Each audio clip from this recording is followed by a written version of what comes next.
Hello, and welcome to the Genesis Rehab Genesis Healthcare Safe Resident Handling Training, overview with clinical focus on mechanical lifts and repositioning devices.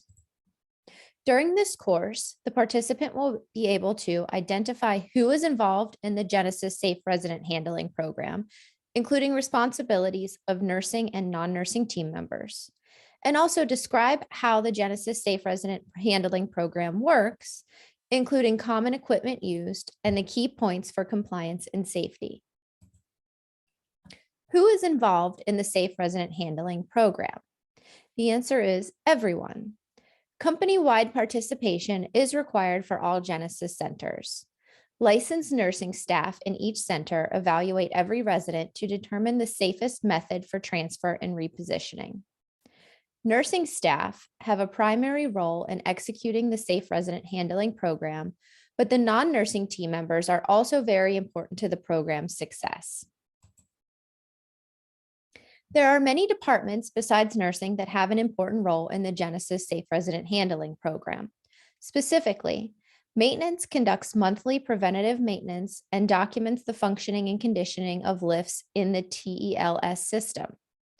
As lift slings go through the laundry to be cleaned, laundry staff must inspect each sling as they are hung to air dry. The sling is to be given to the supervisor and taken out of service if any rips, tears, or frays are observed.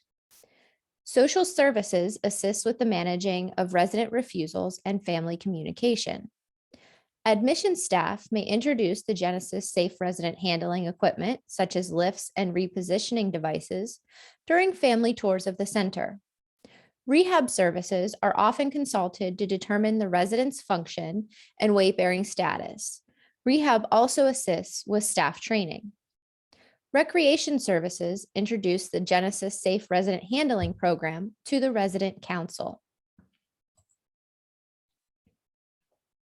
The goal of the Safe Resident Handling Program is for residents to maintain at their highest level of safety, function, and independence as long as possible, while also protecting the health and safety of our staff. The program is designed to eliminate the need for heavy lifting, transferring, or repositioning. Each resident has an evaluation to determine if lift and transfer equipment and/or other devices are indicated to promote optimal safety for transfers and repositioning. The lift transfer evaluation is to be completed for every patient, both long and short term, on admission, readmission, quarterly, and if there is a significant change in condition or transfer status. It is critically important to have effective communication regarding the type of transfer, equipment needed, and techniques used to ensure the safety of the resident and caregiver. Results of the lift transfer evaluation will auto-populate to the care plan and CareDex if the evaluation is completed correctly. Centers need to develop their own consistent form of communication and update the current lift transfer status with the staff as changes occur. This communication may include use of stickers, care plan, CareDex, care cards, etc. Report any change in usual transfer repositioning status of the resident to the primary care nurse right away for timely assessment. Ensure these changes are communicated with rehab and other pertinent team members. When using a total lift, this is used as the primary intervention for dependent lifting, transferring, and repositioning of residents. The use of a total lift requires a minimum of 2 persons to perform the lift, and each member has to be at least 18 years old. The total lift is used for people who are dependent, non-weight-bearing, or have inconsistent weight-bearing status. It is also used to lift residents off the floor unless that is contraindicated. Every center has different lifts, so it is important to refer to the manufacturer's instructions for proper use. Lift slings are used to help residents transfer using a lift. There are 2 types.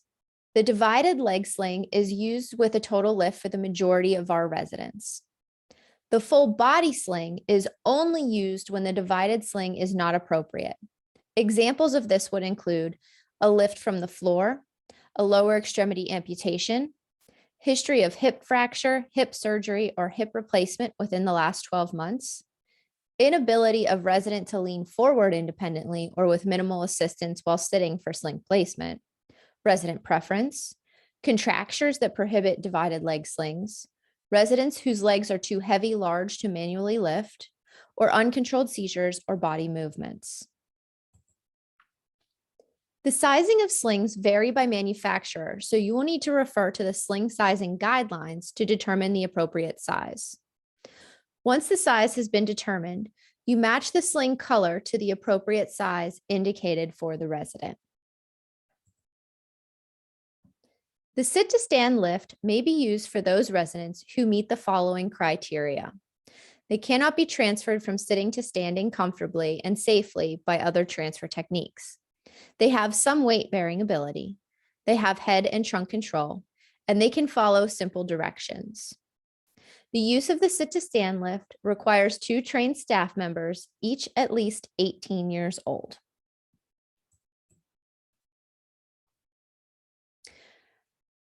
When planning for a transfer, you want to obtain the type of lift and the type and size of sling needed prior to entering the room and ensure the lift is in proper working condition.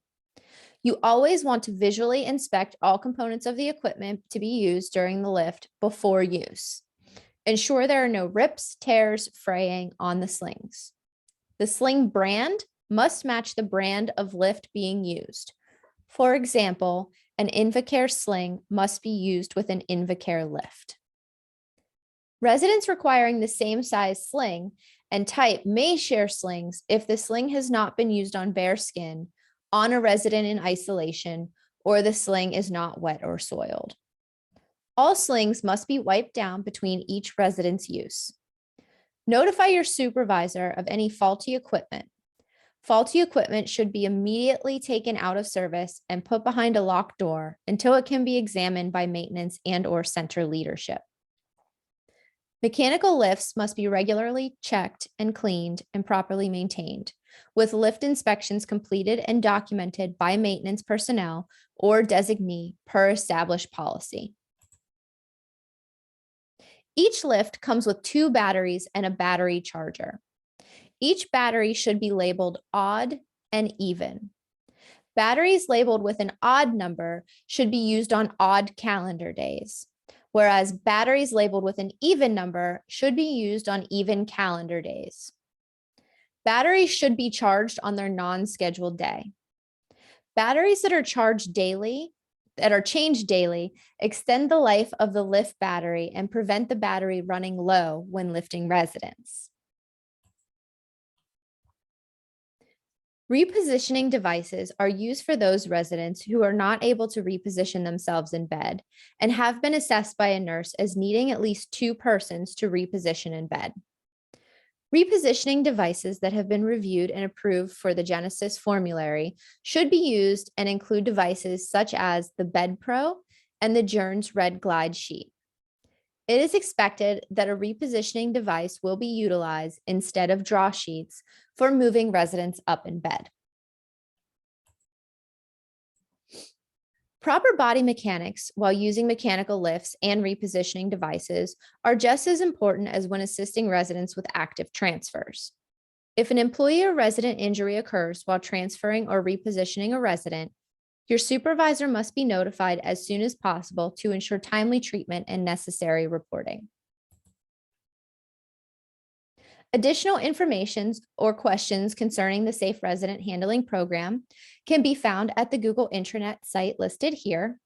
You may also contact your center NPE or CNE, and any additional questions may be directed to your market clinical lead.